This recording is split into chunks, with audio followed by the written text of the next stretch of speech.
Assalamualaikum warahmatullahi wabarakatuh. Pernah ada orang hartanya itu habis karena ngobati ibunya. Terus datang ke saya, dia sumpek karena hartanya habis ngobati ibunya. Terus dia bilang, Gus, saya ini sekarang sudah miskin karena ibu saya sakit dan harta saya habis untuk ngobati ibu saya. Terus tak guyoni sama saya. Kon kepen pinter apa kepen goblok? Kepen pinter Gus. Ingin pinter apa ingin goblok? Katanya ingin pinter.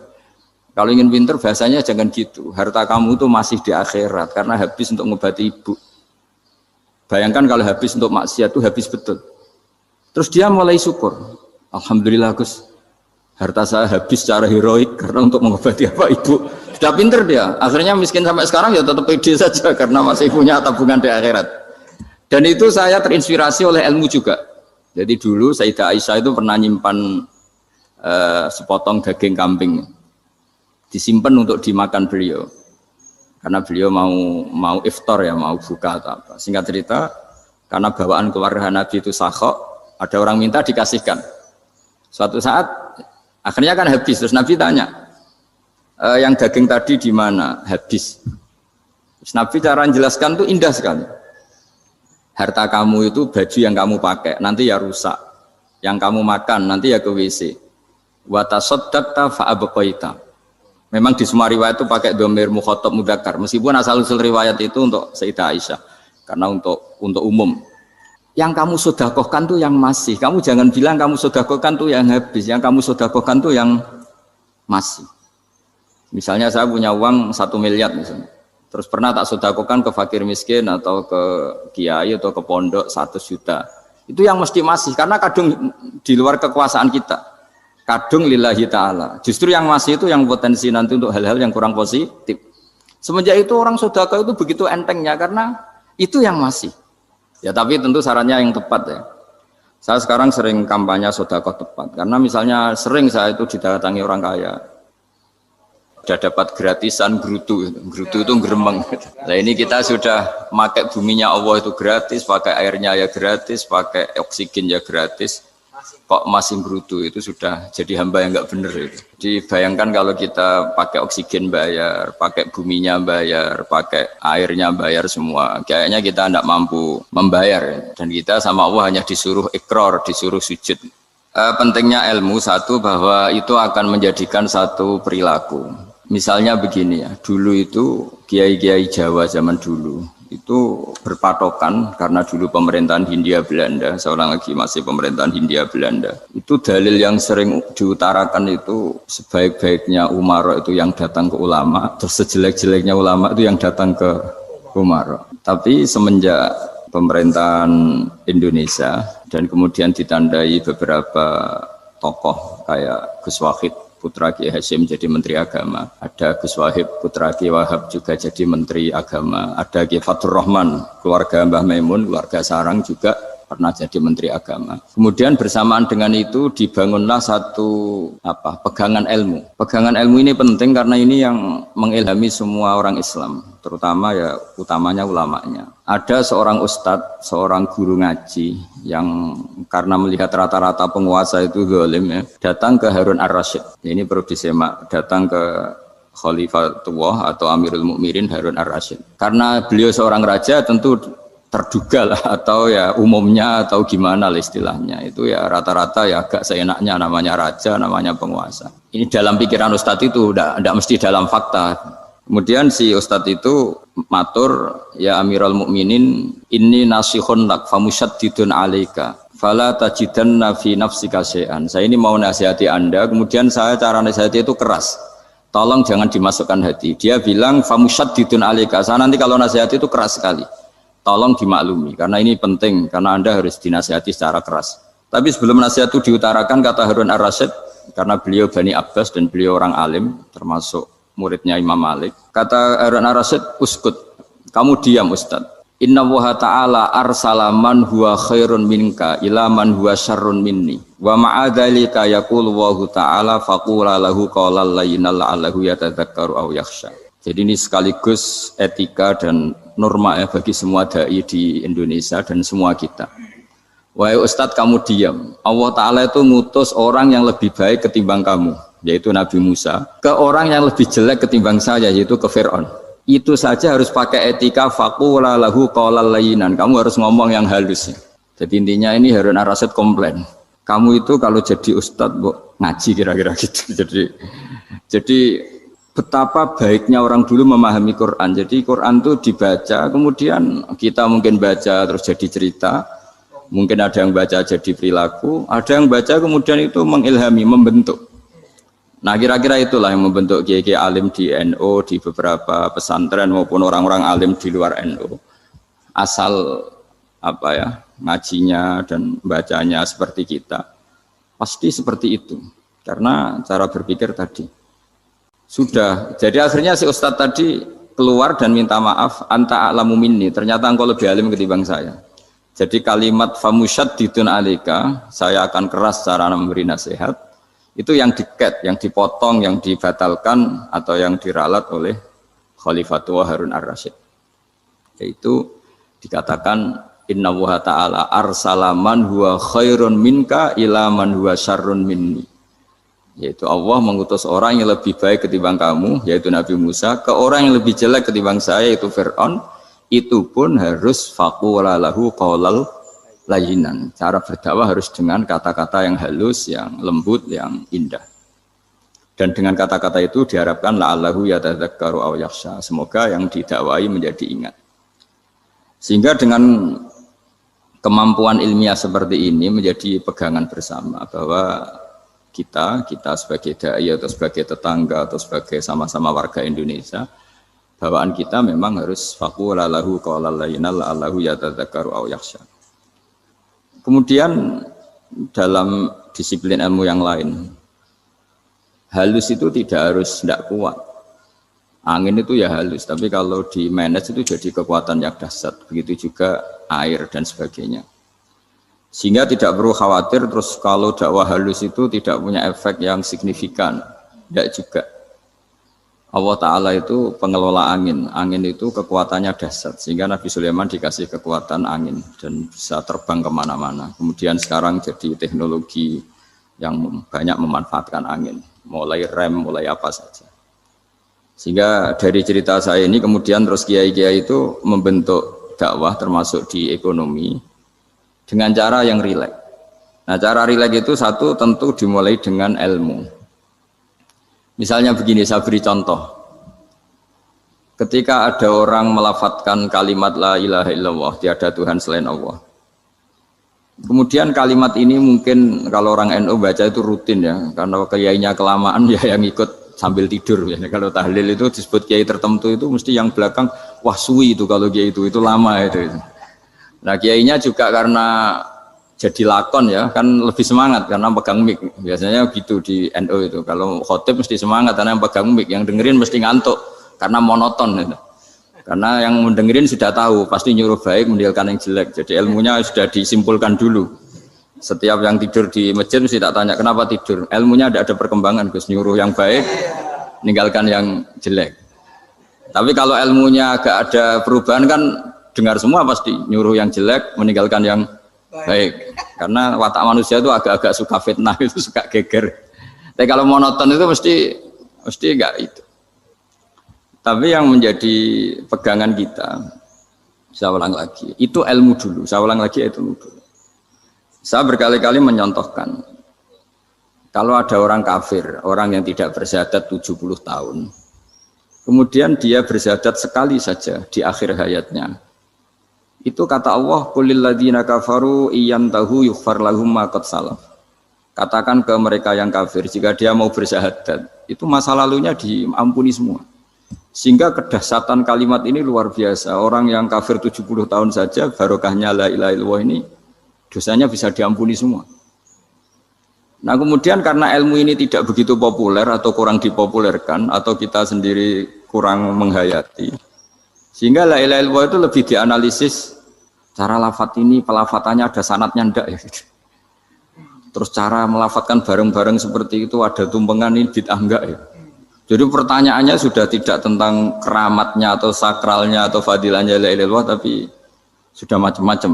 Dan cara seperti ini ada hadisnya enggak, legal enggak, terus ada sanadnya enggak. Jadi saya mohon semohon-mohonnya untuk teman-teman yang di Al-Iman itu harus ngaji ya. Ngaji itu nanti kamu tahu cara mandang sebuah ibadah atau perilaku atau apa sajalah tahu. Karena al-ilmu yurisul ahwal, ilmu itu bisa mengilhami cara pandang. Dulu yaitu saya ulang lagi, ketika zaman Hindia Belanda, karena pemerintahnya Hindia Belanda itu ulama-ulama keras sekali, sejelek-jeleknya ulama itu yang datang ke Umarok. Tapi setelah era Mbah Hashim, era sampai Mbah Maimun, itu mereka peduli sama Umarok, semuanya sama-sama warga Indonesia yang ingin melihat Indonesia yang lebih baik. Sehingga banyak, ya kakak saya sendiri pernah wakil bupati, terus putra Mbah Maimun wakil gubernur. Ini teman saya Ki Hafid ya bupati. Semenjak itu terus, dan itu nggak lepas dari cara pandang. Yaitu cara pandang diantaranya adalah cerita tentang Nabi Musa yang Allah tetap peduli sama Fir'aun. Sehingga tetap didakwai Nabi siapa? Musa. Dan posisi Musa datang, bukan memanggil. Ya, cuma kayak sampai sekarang tuh belum pernah ke kantor bupatinya Pak Hafid. Karena kadang-kadang orang terus curiga, mengajukan proposal, jadi agak repot. Ketemu bupati itu sialnya kiai kan mesti pikirannya orang bupati ini nyangoni, kiai ini disangoni itu. Itu terus kayak kita fakir miskin itu. Jadi makanya saya itu belum pernah datang. Tapi alhamdulillah karena beliau berambisi menjadi wa khairul umara mayatuna babal ulama. Jadi datang tapi sangat ambisius ingin mengalahkan ulama karena dia kalau datang statusnya lebih tinggi. Ya tidak apa-apa ini tawaduk tapi niatnya enggak begitu tawaduk.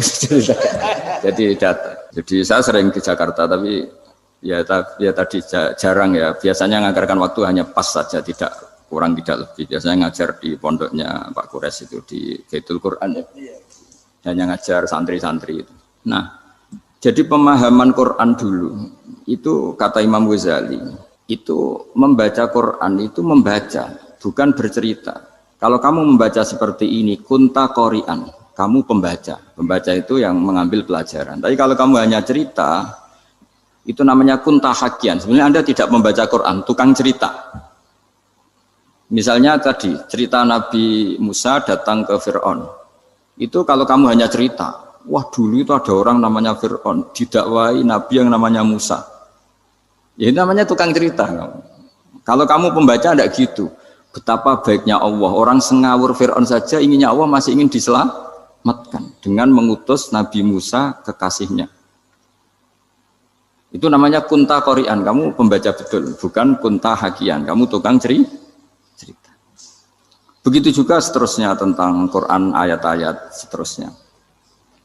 Sehingga yang diharapkan dari pembacaan Quran itu memang kita sebagai ahli baca, ahli mu'tabir ya, ahli yang ngambil pelajaran, bukan tukang apa? Cerita. Sehingga dulu ketika Sayyidina Umar radhiyallahu anhu ketika membuka Baitul Maqdis atau Baitul Muqaddas dan diajak syukuran, pesta-pesta makan itu. Beliau enggak mau. Ketika ditanya kenapa engkau enggak mau? Alasannya itu langsung beliau baca Quran. Jadi saya punya sekian contoh. Saya ulang lagi, saya punya sekian contoh. Orang-orang dulu dengan Quran itu menyatu, bukan sekedar dihafal tapi menyatu. Sehingga bawaannya itu sudah Qurani, sudah Qurani. Saya beri contoh pertama Rasulullah SAW, nanti Umar kedua. Rasulullah itu pernah nggak makan sampai 3 hari. Terus ditanya oleh sahabat, lalu kekuatan engkau bisa hidup apa? Terus menghentikan al-aswadani, maksudnya itu tamar dan air, hanya makan kurma dan air. Tapi beliau tidak ketemu roti atau tidak ketemu nasi lah kalau orang Indonesia. Ketika hari ketiga dikasih makan oleh sahabat, dipotongkan kambing, kemudian baru makan 3 lukmah, kira-kira ya 3 asupan nasi, berhenti. Padahal sahabat yang lapar sama dengan Rasulullah itu membayangkan Nabi itu sampai kenyang, sampai apa. Tapi ketika ditanya, seperti ini pun nanti ada hisabnya. Walatus alunna yauma idzin anin naim. Jadi acara makan-makan gini itu nanti ada hisabnya. Nabi nangis. Akhirnya sahabat nggak jadi nerusin makan. Jadi ketakutan orang dulu sama ketika Sayyidina Umar dijak pesta ketika memenangkan Baitul Maqdis itu. Inna wa ta'ala ayyara qauman. Allah itu mengkritik sebuah komunitas kaum Karena apa? Adhabtum thayyibatikum fi hayatikumud dunya wastamta'tum biha. Kamu adalah orang-orang yang jatah nikmat kamu sudah kamu habiskan di dunia. Adhabtum itu kalian habiskan jatah kenikmatan kamu di dunia. Wastamta'tum biha, kamu di dunia sudah berpuas-puas. Maka jatah Anda sekarang di akhirat habis. Sehingga Sayyidina Umar enggak mau pesta-pesta karena takut jatah nikmatnya habis. Kata beliau terus astabqi thayyibati, akan saya sisakan sisi-sisi kebaikan saya supaya tidak habis. Corong Jawa itu aja dientek-entekno biar jatahnya masih. Sehingga di dunia kiai itu ya meskipun saya akrab bupati, akrab mungkin wakil gubernur, saya itu ya jarang ketemu. Karena kalau orang Jawa bawaannya ketemu ya makan-makan, guyon-guyon. Nak keterusan ras mlebu swarga. Makanya saya pastikan Pak Yusuf Mansur ke sini tidak akan saya jamin, biar aja, biar jatahnya masih. Jadi ini bukan karena saya bakhil, biar jatahnya masih. Ya, jadi itu ilmunya kiai. Nah, efek dari ilmu ini dahsyat. Kalau Anda berpikir tentang nasib Anda di akhirat, nanti bawaannya juga tidak akan mudah menyalahkan orang lain, tidak akan menghakimi orang lain karena sibuk dengan dirinya sendiri, tapi tidak dengan makna egois, tapi makna orang baik itu siapa? Orang yang sibuk dengan aib pada dirinya, dengan kekurangan pada dirinya, saking sibuknya mikir aibnya sendiri, tidak sempat mengoreksi aibnya orang lain. Itu awal ilmu. Ilmu itu tidak dimulai dari larangan. Kalau larangan karuan, tidak termasuk ahli surga orang yang suka mengadu domba, tidak termasuk orang baik yang cari kesalahan orang lain. Itu namanya pelarangan. Tapi ilmu itu di atas nahi, di atas pelarangan itu. Kamu punya kesadaran bahwa kamu itu yang penting selamat dulu, jangan memikirkan orang lain. Dengan makna bukan egois, tapi dengan makna supaya tidak menyalahkan apa orang lain. Nah, saya termasuk ya boleh dikatakan kiai lah, yang paling fanatik bahwa semuanya itu harus dimulai dari ilmu. Ya saya ulang lagi, dimulai dari ilmu. Nah, dari sini kemudian saya berharap Indonesia menjadi damai, menjadi baik. Itu bukan karena kita baik-baik banget ya, tidak mungkin kita ada nabi, tapi karena sudah sibuk dengan memikirkan kesalahan diri sendiri. Sehingga misalnya kita baca Quran, Rabbana dzalamna anfusana, lalu kita langsung ingat betapa hubungan kita dengan Allah itu harus ikrar dulu, merasa zalim dulu, merasa salah dulu. Nah, kalau semua orang merasa salah di depan Allah itu mesti bawaannya enggak mudah menyalahkan orang lain, karena kita bilang Rabbana dzalamna anfusana. Nah, itulah ilmu-ilmu yang mungkin banyak pembaca Quran tapi hanya baca, atau kalau baca ini tok disebut al-haqi, ahli cerita. Yang dibutuhkan tuh al-qari', pembaca kemudian mu'tabir, kemudian mau beriktibar. Seperti yang dilakukan tadi Harun Ar-Rasyid tadi. Inna wa ta'ala arsala man huwa khairun minka ila man huwa syarrun minni. Wa ma'adzalika yaqulu wa ta'ala faqula lahu qaulal layyin. Ini kamu tidak usah memaksakan musyaddid keras sama saya, karena Allah Ta'ala telah mengutus orang lebih baik ketimbang kamu, yaitu Nabi Musa, ke orang yang lebih jelek ketimbang saya, yaitu Fir'aun. Itu saja harus beretika. Faqula lahu qaulal layyinan la'allahu yatadzakkaru aw yakhsha. Dan alhamdulillah bawaan kita sebagai orang timur atau orang Jawa itu kalau mau ngandani orang itu halus sekali. Di antara bentuk kehalusan kata-kata diceritakan di ayat lain. Ketika Nabi Musa ketemu Fir'aun, dawuhnya begini, fakul apa itu yang di juz 30 yang juz di juz 30 ini yang bagian dari, kan tadi hanya fakul lahu qaulal layyinan. Lahu qaulal layyinan itu bentuknya apa? Ya, bentuknya apa? Itu Nabi Musa disuruh ngendikan sama Fir'aun, apakah kamu mau saya nasihati? Fakul halaka ila antazakka. Halaka itu pilihan, hal itu istifham, laka itu otoritatif. Jadi betapa santonya kalimat itu, fakul halaka ila antazakka. Jadi kalau dimaknani model Pak Hafid, model saya ngaji di sarang itu, halaka onoto iku kedue sira, berhak bagi kamu, berhak bagi Anda, apakah Anda berhak loh mendapat nasihat supaya Anda jadi orang yang lebih baik. Halaka ila antazakka. Jadi tidak kalimat perintah, tapi kalimat pilihan. Apa engkau mau saya beri nasihat? Wa ahdiyaka ila rabbika fatakhsha. Dan saya beritahu kamu tentang Tuhan dan kemudian kamu menjadi orang yang baik, fatakhsha, orang yang punya khasyah, punya. Jadi kayak apa kalimatnya itu? Napa jenengan kersa? Itu kalau orang Jogja, orang-orang daerah-daerah yang berada nyugui tamu itu kan, ayo makan-makan. Itu kan kayak tamunya itu kelaparan. Masa Pak Yusuf Mansur kelaparan? Tidak mungkin kan? Masa Ustadz terkenal kelaparan kan? Tidak mungkin itu. Monggo, napa jenengan ngersakno? Karena bisa saja tamunya itu tidak kersa, mungkin karena darah tinggi, mungkin karena takut dianggap fakir miskin, macam-macam kan orang tidak. Itu kalimatnya itu halaka ila anta zakka. Kayak apa indahnya dakwah. Halaka ila anta zakka. Itu ada kata laka itu ya terserah jenengan mau enggak. Wa ahdiyaka ila rabbika fatakhsha. Nah, itu yang disebut membaca. Kunta qori'an la hakian. Anda benar-benar membaca Quran, bukan sekadar penceri.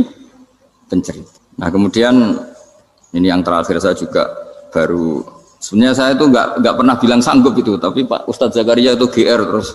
Sampai tadi pagi itu saya belum tahu kalau ada acara ini.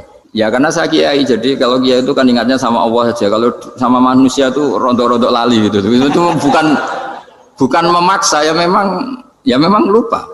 Sejauh mana sih pentingnya manusia kan tidak penting cara ilmu tasawuf itu. Tapi karena ini titipan Rasulullah SAW terus menjadi penting kan. Dititipi umat gak jenengan itu yang ya sudah ngaji ngatur kiai ribet itu. Kiai ini biasa ngaji kan, kiainya yang ngatur, santri ini enggak. Pak Yai ngaji tanggal ini jam ini itu kan mengabaikan semua aktivitas kiai, padahal jam ini mungkin saya punya jam, mungkin jalan-jalan atau ngaji atau mutolaah atau munajat, gara-gara Pak Zakaria ini kan terus Mas Tamam ini yang provokasi harus ngaji di jam ini, tema ini. Saya itu kalau ngaji ditentukan tema itu, ini memang saya agak keras di bab ini. Itu kayak ibarat gini loh, saya ini dokter, kemudian ada orang yang sakitnya itu jantung, terus bilang ke saya, Pak dokter sembuhkan kukul saya. Wong penyakit ekstrimnya itu jantung, kok bila disembuhkan apa?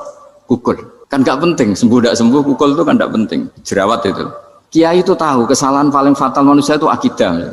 Tapi kadang-kadang mintanya ilmu yang tidak akidah, yang gak penting. Jadi kadang-kadang kiai itu ya digurui betul kalau di Indonesia.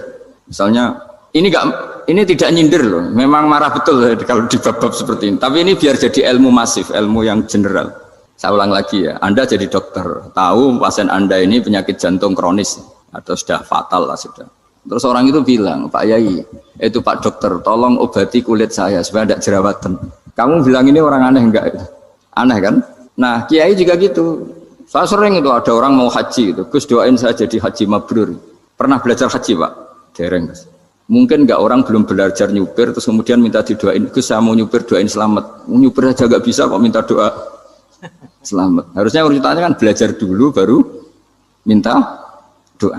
Tapi kali ini aliman bener ngajaknya akidah dulu, ahli sunnah. Nah itu bener karena akidah itu hal yang prinsip memang harus. Kalau kebetulan nggak bener taruh visi betul. Untungnya kok temanya bener.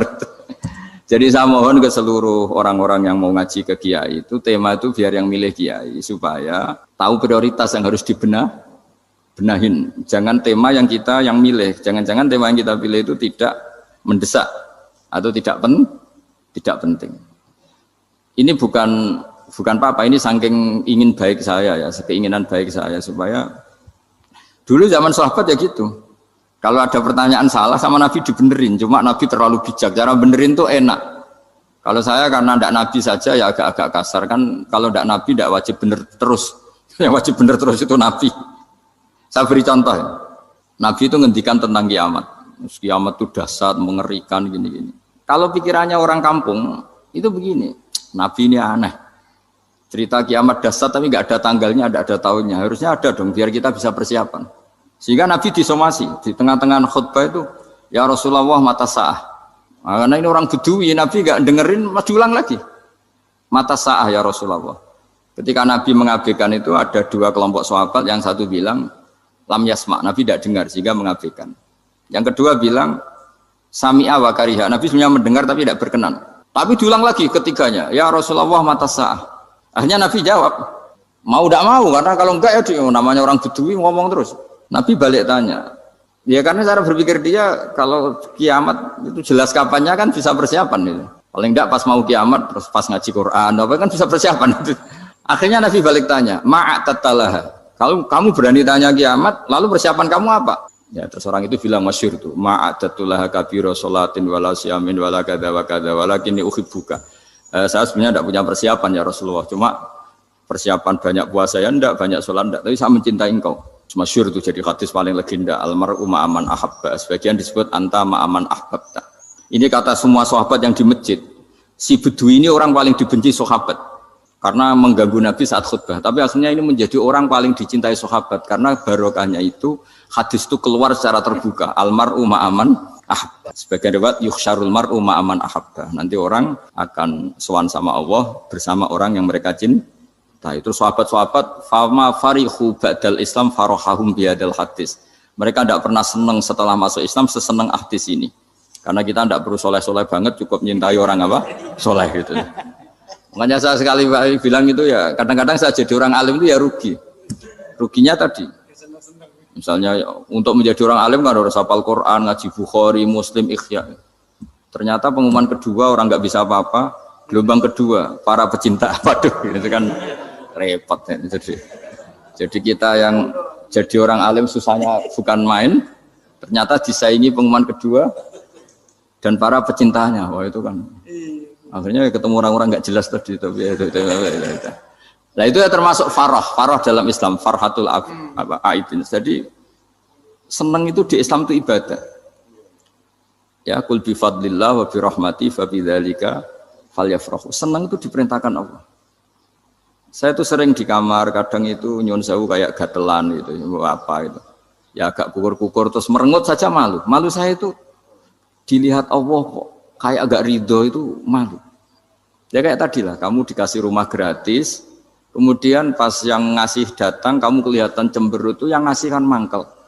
Sudah dikasih gratis masih cemberut. Sama hubungan kita dengan Allah itu semuanya dikasih gratis. Makanya tabassum, senyum itu ibadah. Kita yang nekuni ilmu hadis. Betapa hebatnya Nabi ngendikan, kalau kamu tidak bisa ibadah yang berat-berat, cukup ibadah senyum. Kadang ngendikan tol qati wajhin, kamu cukup berwajah yang indah, yang menyenangkan. Tabassum, senyum. Kalau kamu tidak bisa membalas jasanya orang yang ngasih, minimal kamu senyum, minimal kamu kelihatan senang gitu. Nah, makanya senang itu sudah ibadah. Dan sekarang orang untuk senang aja susah. Karena bawaannya nuntut orang lain supaya kayak keinginan dia, bawaannya nuntut, ya ribet. Kalau gitu ya ribet. Makanya saya bilang al ilmu yurisul ahwal. Ilmu itu diperkuat. Nanti yurisul ahwal, ilmu itu akan membentuk Anda. Dulu beberapa raja itu ya kumo luhur karena jadi raja. Punya apa saja, tapi punya penasihat ulama itu ya nasihat itu sederhana. Ada seorang raja tanya ke kiai, gimana dengan semua kerajaan saya? Wah, padahal dia punya apa saja. Jenengan miskin sekali, itu kerajaan seluas ini, kok bisa aja? Terus ditanya sama si ulama tadi, andaikan Anda di padang pasir, kemudian kalau tidak minum segelas air itu mati. Apakah Anda akan membeli segelas air ini dengan semua kerajaan Anda? Oh iya, pasti apapun saya lakukan untuk mendapat satu gelas air. Terus la tafrah bimulkin la yusawi syarbatama'in. Kamu jangan bangga dengan kerajaan yang nilainya itu enggak sebanding dengan segelas apa? Air. Akhirnya raja itu mikir, saya tidak jadi raja bisa hidup. Tapi kalau enggak minum air, mati. Berarti penting satu gelas air. Akhirnya lama-kelamaan ini anggap kerajaan itu biasa, ternyata nggak sepenting segelas air.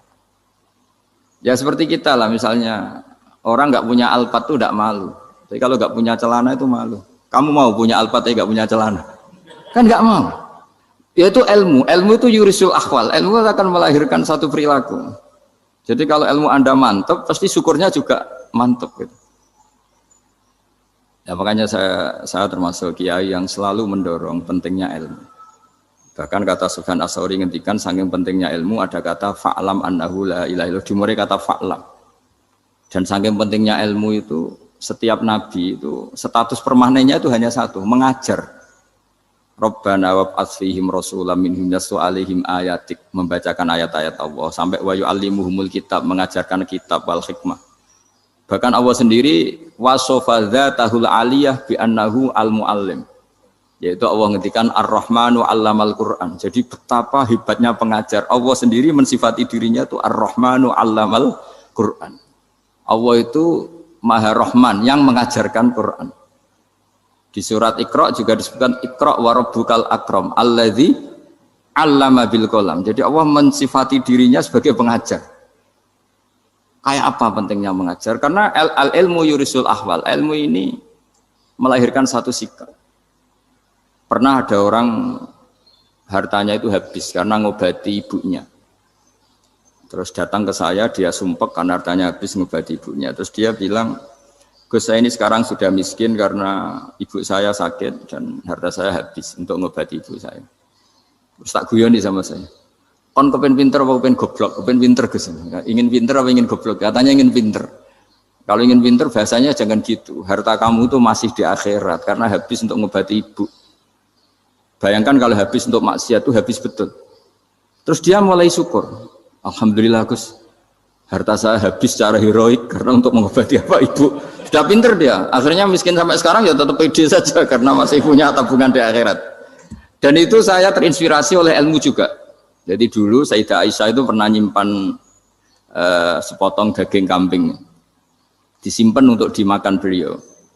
Karena beliau mau iftar ya, mau buka atau apa. Singkat cerita, karena bawaan keluarga Nabi itu sakhok, ada orang minta dikasihkan. Suatu saat akhirnya kan habis, terus Nabi tanya, yang daging tadi di mana? Habis. Terus Nabi cara menjelaskan tuh indah sekali. Harta kamu itu baju yang kamu pakai, nanti ya rusak. Yang kamu makan, nanti ya ke WC. Wa tasaddaqta fa abqaita. Memang di semua riwayat itu pakai dhamir mukhatab mudzakkar. Meskipun asal-usul riwayat itu untuk Sayyidah Aisyah, karena untuk umum. Yang kamu sedekahkan tuh yang masih. Kamu jangan bilang kamu sedekahkan tuh yang habis. Yang kamu sedekahkan tuh yang masih. Misalnya saya punya uang 1 miliar misalnya. Terus pernah tak sedekahkan ke fakir miskin atau ke kiai atau ke pondok 100 juta. Itu yang mesti masih karena kadung di luar kekuasaan kita. Kadung lillahi ta'ala. Justru yang masih itu yang potensi nanti untuk hal-hal yang kurang positif. Semenjak itu orang sedekah itu begitu entengnya karena itu yang masih. Ya tapi tentu sarannya yang tepat ya. Saya sekarang sering kampanye sedekah tepat karena misalnya sering saya itu didatangi orang kaya. Gus, saya ini punya uang banyak, ingin punya masjid biar dipakai orang Jumatan. Terus saya bilang, kamu ingin jadi orang baik betul apa baik versi Anda? Baik betul Gus. Tak ajarin mau, gak tersinggung, mau Gus. Kalau Anda bikin masjid di kampung Anda, masjid terbaik di dunia sekalipun, yang bingung saya ahli fikih. Kok bisa? Kan terjadi 2 Jumatan, nanti sahnya yang mana? Kamu enak aja bikin masjid, kan? Kamu bikin masalah baru bagi kiai fikih di daerah kamu. Belum nanti orang terus migrasi ke masjid Anda karena lebih baik, koriknya lebih baik. Kamu membunuh masjid yang lebih tua, itu nggak sopan sekali, masjid itu sudah lebih tua kamu. Akhirnya mikir, nggak usah Gus kalau gitu, sedekah apa saja yang penting perintah jenengan gimana. Ya sudah. Jadi sedekah itu juga harus dibina supaya kalau orang kan bisa saja kan uang 100 juta itu untuk fakir miskin manfaat, ternyata untuk masjid yang sifatnya aksesoris, untuk lampu yang kristal yang mahal-mahal bukan yang pokok. Itu pentingnya ngaji ya. Jadi lagi-lagi al-ilmu yurisul ahwal. Ilmu itu melahirkan satu sikap. Jadi ketika ada masjid baru, kalau orang nggak bisa ngaji fikih, wow ada masjid baru, masjid banyak. Tapi kalau yang ngaji fikih ngerti ini malah ada masalah baru karena ada ta'addud Jumatan. Gimana hukumnya 2 Jumatan dalam kondisi yang tidak mendesak. Makanya sekarang saya baru kampanye itu. Dulu itu kalau ada masjid banyak itu kan faktornya beda ormas. Beda pemahaman atau agak jauh, masih hukum sosial atau bawaan kondisi. Misalnya di dekat UGM itu ada masjid kampung pertama, bawaan masjid karena ada kantor besar atau bawaan ada pabrik besar atau ada sekolahan besar. Tapi sekarang itu ada pertanyaan baru, ada masjid baru karena ada orang kaya ingin bikin masjid, itu gimana itu hukum?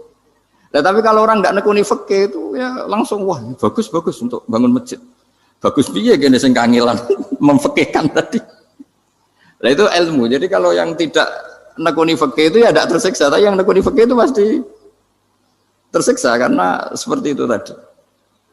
Ya jadi saya mohon di antara cara kita dakwah secara damai itu dimulai dari Rabbana Zolamna Anfusana. Itu dipakai Nabi, di redaksinya diganti dengan makna supaya kita per individu matur Allah apa ini dzulam tu nafsi dzulman kabiron katsiran. Nah, bawaannya orang mengaku zalim, mengaku salah itu kan sudah tidak sempat mikir salahnya orang apa? Lain. Dan dari sini kemudian dia jadi orang yang tawadhu, yang ubudiyah, yang macam-macam. Sehingga Nabi itu bukan dianggap ya, pasti penjelas terbaik. Terus Allah meredaksikan wa ma tuqaddimu li anfusikum min khairin tajiduhu indallah. Apa saja kebaikan yang kamu sudah berikan untuk Allah sampai akhirat itu ya pasti kamu temukan di akhirat. Terus yang terakhir saya beri contoh orang peminta-minta sa'il. Itu Sayyid Ali Zainal Abidin kalau ada orang minta-minta terus dikasih. Misalnya dikasih ya 100.000 atau 50.000 atau 10.000 sesuai kemampuan yang memberi.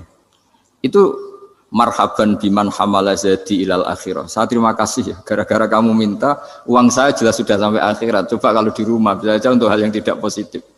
Jadi bawaannya itu cara pandang itu rubah. Jadi sebenarnya kalau kita ngasih uang di masjid, ngasih kiai atau ngasih fakir miskin, ya uang itu yang masih, bukan yang habis. Itu watasodak kata fa'abqaita, yang kamu berikan itu hakikatnya yang masih. Karena sudah ada kamu otak-atik lagi, makanya disebut wakaf. Sebenarnya wakaf itu dulu secara makna lughat, saya ulangi secara lughat. Maknanya itu sudah berhenti, wakafun maknanya berhenti. Nah, sedekah itu dari kata sedekah maknanya benar. Orang yang sering sedekah berarti imannya benar. Orang yang uang sudah diberikan berarti dia sudah terputus, wakaf berhenti dari hubungannya dengan dia. Sudah dikasihkan berarti selesai. Sehingga wakaf dan sedekah itu sebenarnya maknanya saling melengkapi. Kemudian orang-orang fikih karena ada disiplin ilmu tertentu, wakaf itu untuk sedekah yang permanen, yang abadi, kemudian sedekah untuk infak. Tapi itu kan hanya istilah-istilah dalam disiplin ilmu. Sebetulnya kalau pakai ilmu yang umum, sedekah ya bisa disebut wakaf, wakaf ya bisa disebut apa? Sedekah. Karena maknanya sedekah itu wakaf. Wakaf itu apa? Qat'u raqabatil malik an hadal mal atau an malih. Hubungan pemilik harta ini terputus dari harta itu. Jadi misalnya saya sudah wakaf tanah ini ke masjid, sudah diterima. Buat saya kepikiran gadekan atau menjual sudah tidak bisa, sudah berhenti di situ saja hubungan saya dengan kepemilikan harta itu. Makanya disebut apa? Wakaf. Dan kalau saya wakaf berarti menunjukkan kebenaran iman saya karena sudah menafkahkan sebagian harta untuk Allah Ta'ala. Disebut sodik, sodak. Makanya bahasa Arab itu gampang ya, kalau sodal qaf, sodaqah. Orang kalau bayar mahar disebut sodak karena menunjukkan cintanya. Teman yang setia disebut sodik karena ya benar dalam berteman. Abu Bakar disebut as-siddiq karena sangat membenarkan kanjeng Nabi dan seterusnya dan seterusnya. Makanya Allah sering memberi nasihat, fala taghurrannakumul hayatud. Kamu jangan tertipu oleh kehidupan dunia. Ibaratnya Allah ning pinggirem, dat paling penting, paling pokok. Tapi kamu abaikan. Kamu bilang jabatan penting, teman penting, mitra pejabat penting, komunitas penting. Kamu sampai lupa bilang nah Allah itu lebih penting. Nah, ini sudah mulai kena hijab. Nah, orang yang kena hijab ini nanti tidak bisa masuk surga karena Allah duka dengan duka marah besar. Allah ngendikan kalla innahum ar-rabbihim yauma idzil lamahjubun. Orang-orang ini nanti ketika di akhirat terhijab dari saya. Karena zaman ning donya ora tau roh aku. Kenapa kok terhijab? Justru karena ada yang diketahui, justru ada yang diketahui. Contoh paling mudah itu copet atau lonte atau koruptor atau apa saja. Misalnya nyuwun sewu orang jadi copet itu kan umur 17 atau misalnya jadi pekerja seks nakal itu kan umur 17 atau 18. Hanya karena pernah mendapat rezeki dari judi misalnya atau dari transaksi yang haram. Terus dia bilang gini, aku nak jadi copet mangan kopo. Aku nak judi mangan kopo. Aku nak gak jadi wong nakal mangan kopo.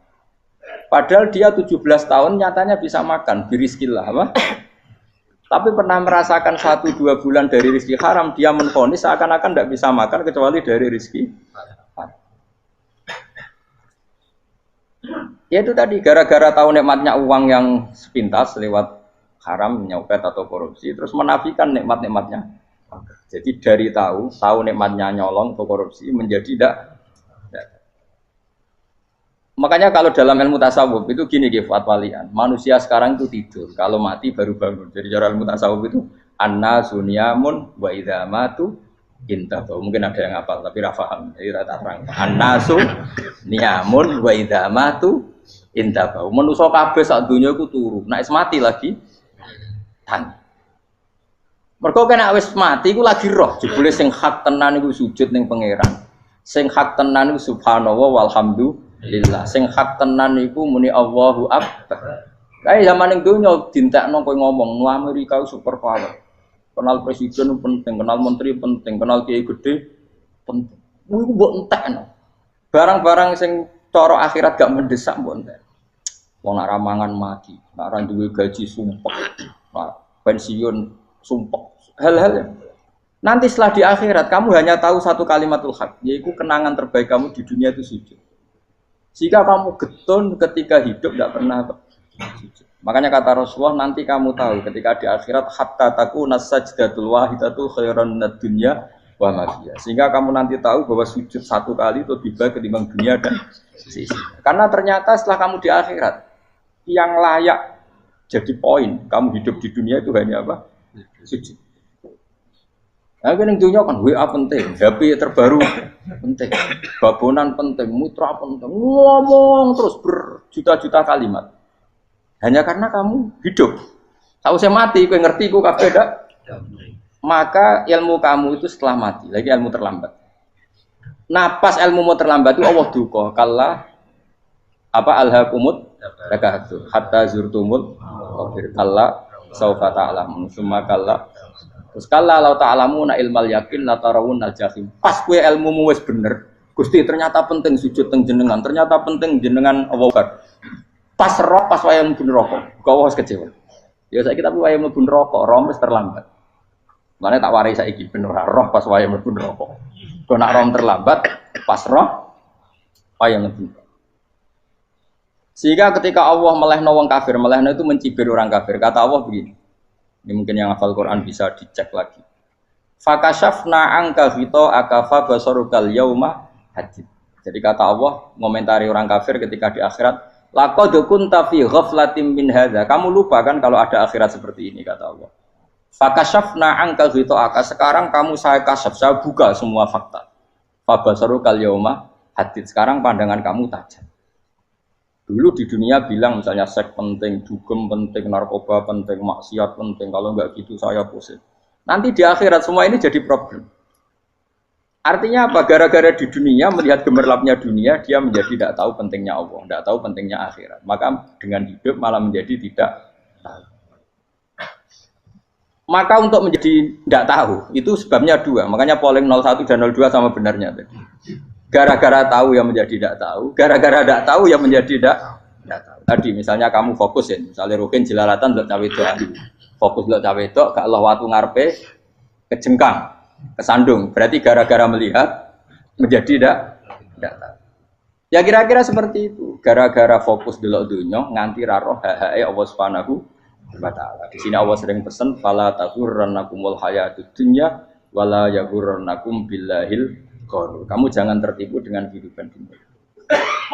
Makanya saya itu orang yang paling fanatik sujud. Soalnya kalau suwun jenengan sing sujud. Wes sujud salat 5 waktu lah nikmati. Karena sekali kamu terbiasa mensifati dunia ini penting, nanti kamu akan lupa mensifati akhirat itu penting. Dan itu awal kamu tergelincir dari ansawa isabil, dari jalan yang benar. Makanya tadi pepatahnya orang sufi apa? An-nasunyamun wa idza matu indah. Manusia itu tidur, kalau mati baru. Terus contoh kedua begini. Kenapa Allah begitu murka ketika orang tidak mengerti hak-haknya Allah? Bukan karena Allah anarkis atau keras, tidak. Memang secara akal pasti begitu. Saya sama tak beda ini. Ya contoh gampang-gampang saja, tak wari logika. Kalau ada orang buta lewat kemudian nabrak tembok, karena apa? Karena buta kan? Buta itu maknanya apa? Tidak tahu. Akibat tidak tahu, nabrak tembok. Ya kan? Karena tidak tahu. Karena tidak tahu, nabrak tembok. Karena tidak tahu, terjatuh di sungai. Karena tidak tahu, terjatuh di jurang. Sekarang juga sama. Orang karena tidak tahu pentingnya agama, tidak tahu pentingnya Allah, kemudian dia fokus ke duniawi. Akhirnya ya nabrak tembok. Natijanya sama enggak? Saya ulang lagi ya. Orang buta karena tidak tahu nabrak tembok. Orang fokus untuk perempuan cantik atau melihat apa, kemudian dia tidak tahu depannya juga nabrak. Untuk menjadi nabrak itu syaratnya tidak tahu apa tahu. Bisa dua-duanya. Tidak tahu ya sebabnya nabrak, fokus ke yang lain ya bisa. Maka tidak tahu ya sebab nabrak, fokus ke yang lain juga sebab. Nah mata kita, hati kita ini sudah dipenuhi hal-hal yang tidak penting. Sehingga kita lupa dari hal yang penting. Kayak tadi kita mau minum kopi saja, fokus sampai meninggalkan anak main sampai jatuh. Berarti minum kopi sebenarnya tidak satu kebodohan. Tapi ketika membiarkan anak kecil jatuh itu adalah kebodohan. Sebetulnya makan, menikmati dunia itu tidak kebodohan. Tapi ketika Anda melupakan Allah itu menjadi satu apa? Kebodohan. Ini disebut kamu jangan terlena oleh kehidupan apa? Dunia. Nah kenapa terlena? Itu kakean delok. Mulane Nabi itu ora tau delok dunia. Nabi, saya ini tak latih jadi wali, tapi mukadimah. Kulon itu belum pernah delok. Saya pernah punya kakak wakil bupati, punya teman gubernur, teman gubernur banyak tuh. Kalau delok susu ora wani, mergo kuwatir seneng. Nabi itu pernah, Nabi itu jenenge manusia, pernah lewat itu. Kemudian tonggo-tonggone Nabi kebetulan pas pulang bawa unta-unta banyak. Itu Nabi melihat mungkin 0, sekian detik. Itu dilori pangeran. La tamuddanna ainaika ila ma matta'na bihi azwajam minhum zahratal hayatid. Jadi misalnya kayak Rogen misalnya dulu wong numpak Alphard pejabat ono sing bukakno. Enak aja nak jadi wong ngene iki. Kalimat itu direkam oleh Allah bahwa Mustafa pernah ngomong enake dadi wong iku numpak Alphard ono sing bukakno. Tapi kan tetap kirim. Sehingga nanti di akhirat kalimat itu direkam misalnya nanti ternyata yang numpak Alphard misalnya nyuwun sewu misalnya yang numpak Alphard tadi tetap di neraka, kamu ya ikut di neraka. Karena dia menikmati Alphard lali akhirat, kowe yo ngangen-angen kepengen seperti itu. Maka poinnya sama. Kon mlebu neraka bareng. Terus ada orang sujud di musola, melarat sujud. Kowe gak pernah enake dadi wong iku. Padahal sujud itu yang menjadi orang masuk surga. Terus kowe ditakoki ning akhirat. Kowe tahu angen-angen dadi wong sujud mboten nate. Tapi kowe tahu angen-angen mewah nate. Yes, seneng ngono kira-kira gitu. Lha iku latara undal pas kowe roh ilmu yakin, pas wae mlebu neraka. Lha iki mulane tak ajari dini kiat-kiat supaya kira mlebu. Makanya latih melihat dunia kok juga kesuwen. Misalnya di konco jadi pejabat. Kalau nanti di keluarga pejabat sampai sekarang pun saya sering punya teman. Buat nanti kalau melihat bahwa dia pejabat. Karena saya takut dosa. Saya melihat dia seorang mukmin yang sujud, yang sholat. Saya bodoh sekali kalau melihat dia pejabat. Karena itu tidak ada artinya di akhirat. Saya sampai sekarang yang saya melihat presiden orang yang mukmin, sehingga saya harus hormat. Saya melihat bupati orang yang mukmin, sehingga saya harus hormat. Melihat sampean ini wong sing mukmin, malah gue jalalan bareng ini sudah mukmin plus. Jadi rasa tiga ekor tuh pinter gue jalalan. Jalalan gudel bisa gaya bisa. Gudel lu rano mana nih? Oh anu keangger wong bisa maca kitab oh. Just lah. Jadi saya ulang lagi ya. Makanya saya itu nanti kalau sampean alim sudah kayak saya, itu pasti nggak kagum sama sahabat. Sahabat itu, apalagi Rasulullah ya tentu. Sahabat dulu aja yang gampang ditiru. Sayyidina Umar ketika ditusuk oleh siapa Abu Lu'lu siapa? Al-Majusi. Abu Lu'lu itu seorang Majusi. Dan Umar itu orang pendendam.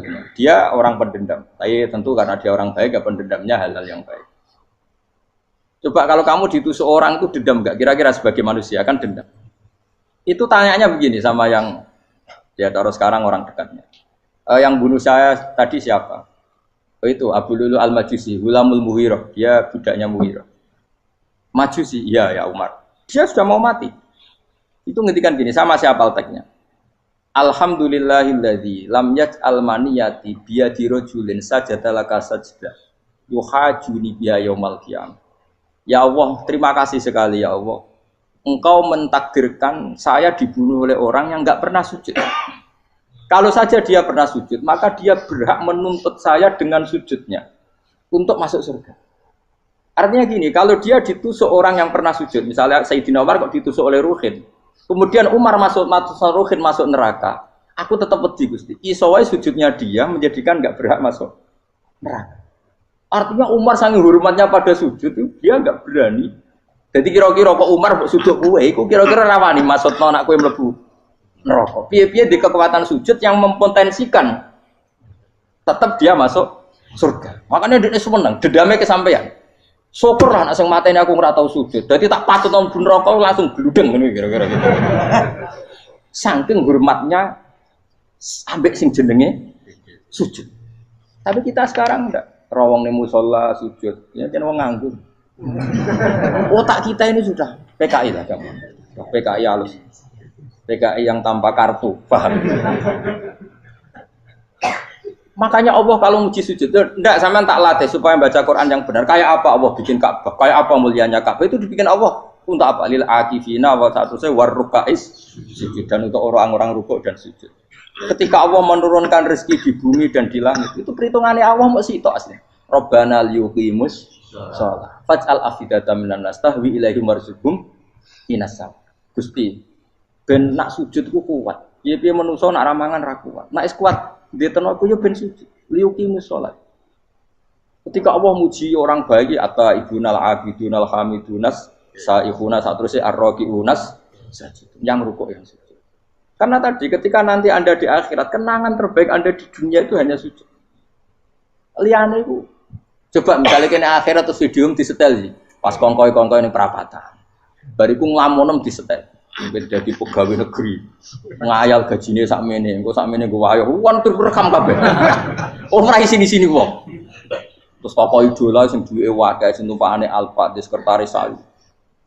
Iku mbok neng utakem iku berpuluh-puluh tahun.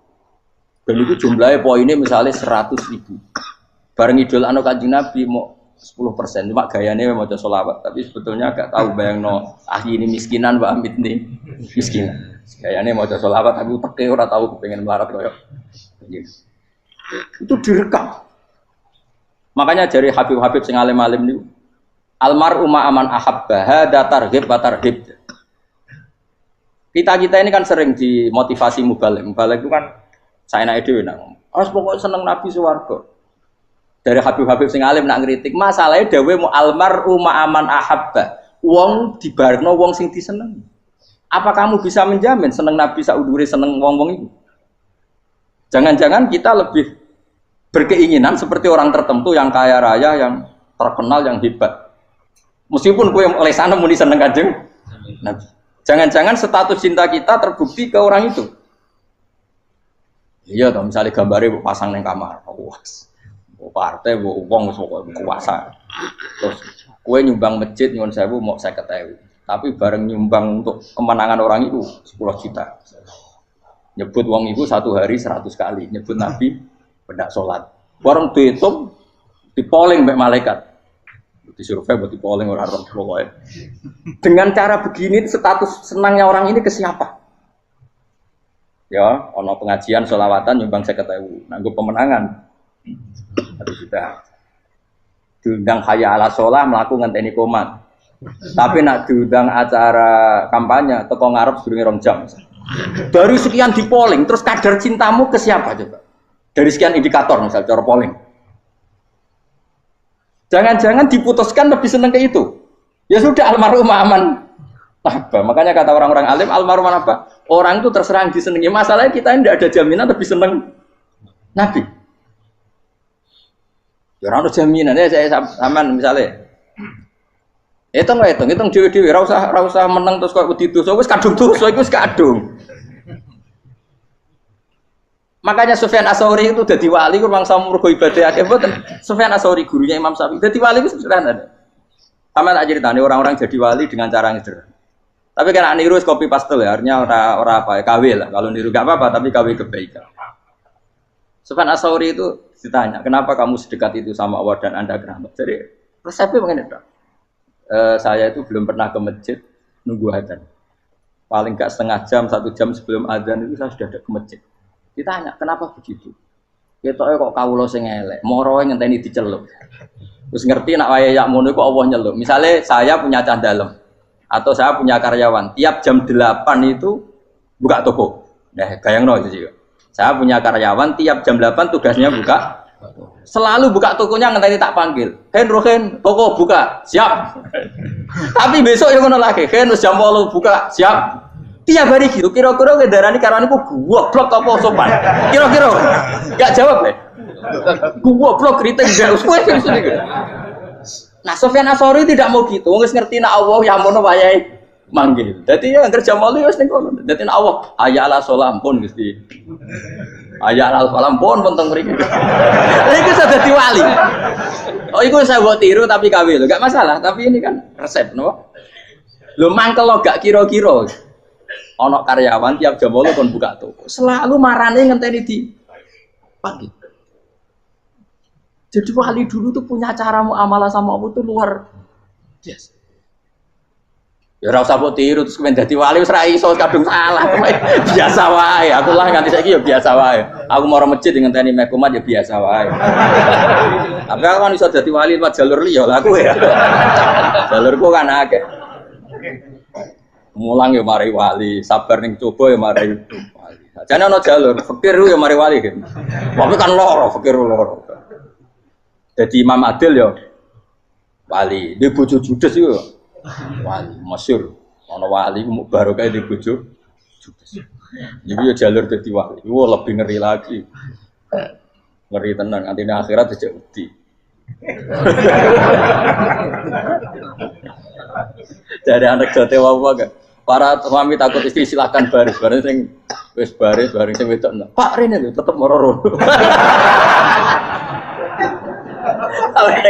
Wah wedi bojo kegawangan ini akhirat bahaya you know.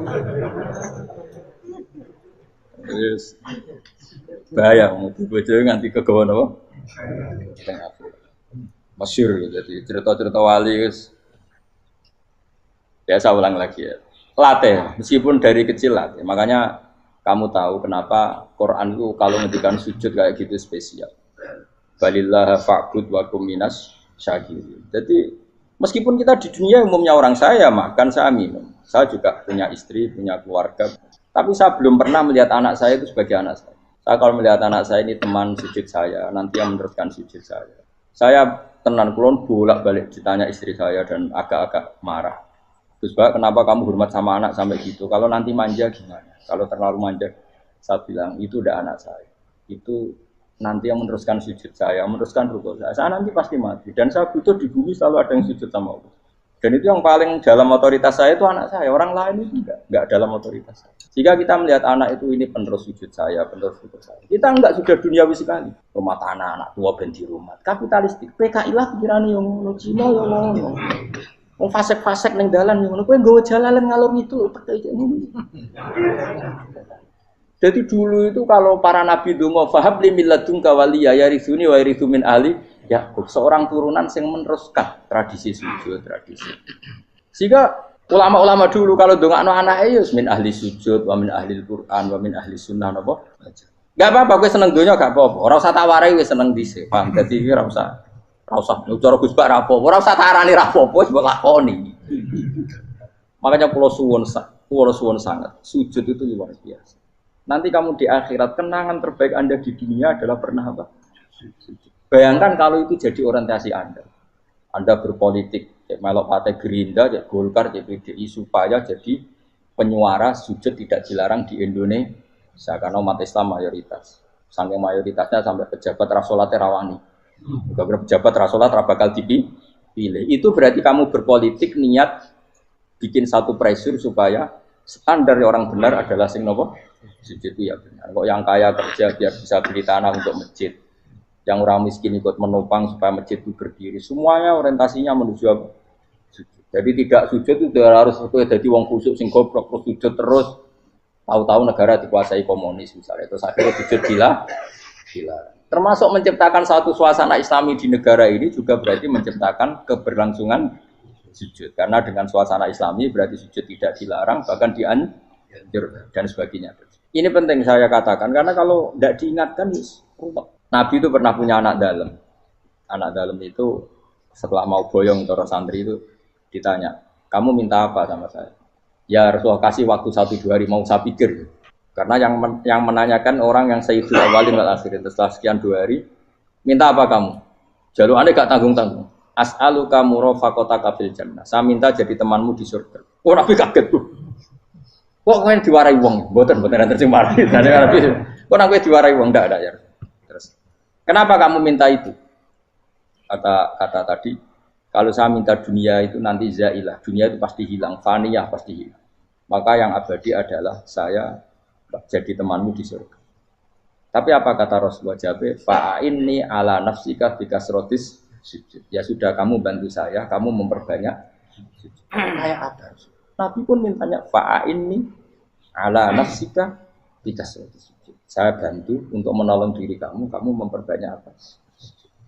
Makanya di pertama surat turun itu ada wasjud, kamu bersujud dan kemudian mendekatlah kepada Allah. Tapi sekarang enggak, karena kita kena hijab duniawi, mitra penting, semuanya penting dan semuanya penting itu makna di hati kamu adalah hadun. Bahkan ngidolakno kiai perkara hadun nafsu, kowe nak dadi kiai gede. Wah, teko ditolak al-badru. Wale napu pidato MC-ne muni Saiful Fadilah wal Karomah, mbah sauni-unine MC. Baru disangoni dihormat. Tekan muji ulama wae dari segi ya baru bisa wayo akeh macam-macam. Utek nek selek, tekan muji ulama wis dari segi. Makanya saya ini termasuk ulama, kalau kan saya ngebis biasa. Kalau jarang kerso di panggungnya, seneng dulu. Supaya semua ulama udah dipandang secara apa? Dunia. Saya sampai sekarang ngedus anak kalau biasa. Teng pasar gitu biasa, kalau marung teng pasar mangan gitu biasa. Nak seneng kulo ben atas nama wong alim karena apa? Kalau kita terlalu menikmati dunia, lama-lama orang seneng ulama juga dari sisi dunia.